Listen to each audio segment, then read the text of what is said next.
Hello everybody, I'm Nola and it's Monday the 22nd of February. I'm coming to you from Australia again. I'm in a small township that's just outside of Australia's capital, Canberra. And this weekend I had a little bit of difficulty with flights because of COVID and varying numbers of people on flights. I wasn't able to film this particular piece bite on my arrival at my destination yesterday, and I apologize for that. It was one of those circumstances out of my control. But what it did was it actually gave me the opportunity to think about what I wanted to talk about, and I completely changed. I did a 180-degree shift from what I had planned to talk about to something a little bit different. Yesterday, because of the delay in my flight to this destination, I spent quite a bit of time in one of the airport lounges, and when I finally got on the plane it was just starting to mist, and the sky as a result of that was just absolutely beautiful.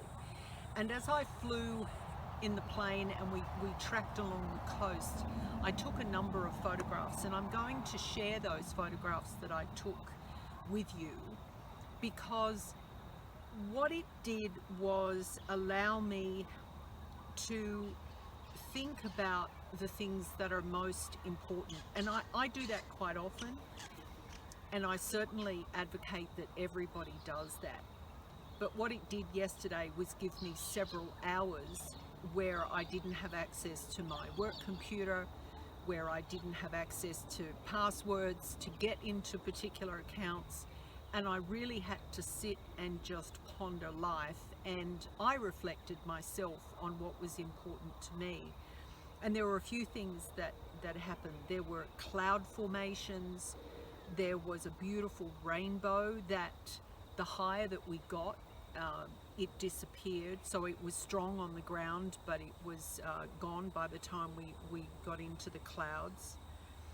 I saw an area where a cloud was dumping rain on one household, but then all around it there was no rain. So I took a photograph of that as well. And as I drove from the airport at my destination to my Airbnb, I thought about the things that are more important to me. And that was basically what my weekend was about. I spent time with my son. I spent time with my son's dog, and I had the opportunity to express and receive love, which was what I needed to do last weekend. I had spent quite a lot of time away from them, so I wanted to reconnect, and I managed to do that. Now, all of us at the moment are in some way affected by COVID-19. And how we respond to the change in our environment and the change in our relation dynamics speaks a lot to the quality of those relationships.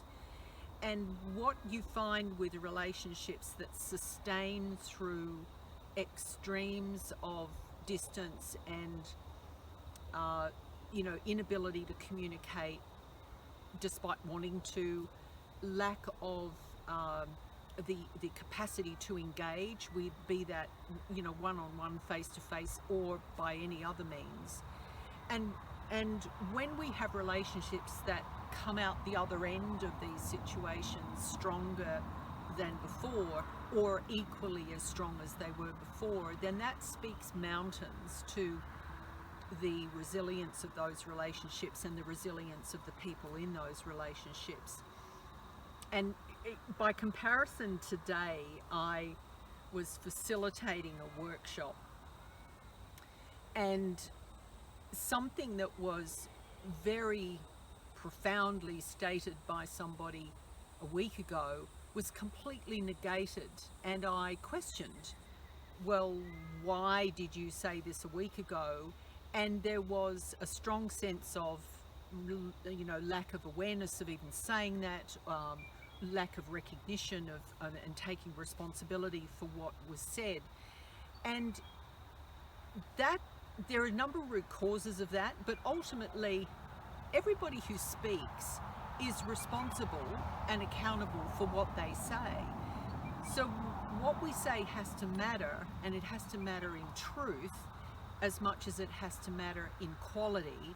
And if you've said something and the circumstances are different down the track, then at least say, look, the circumstances have changed. What I said last week was valid then, but it's not valid anymore. But don't deny what you said, because what that does is it actually makes the person on the receiving end, in this case it was me, take pause to work out whether that person can be trusted.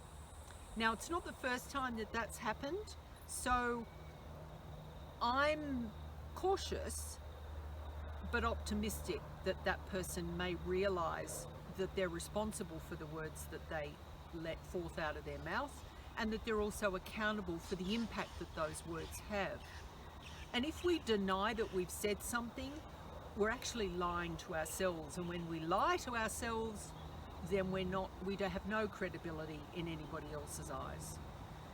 So look, when I want to sum up, my thoughts about this weekend and this week, and my delays yesterday and my own time for reflection, I think what's the most important thing to go forward with this week, and I would say to you that it's to be honest and open and communicative with the people who matter the most in your life, but always be honest with everybody, because it's the second that you are dishonest, that's when you set up doubts in people's minds, and winning back their trust is going to be potentially impossible.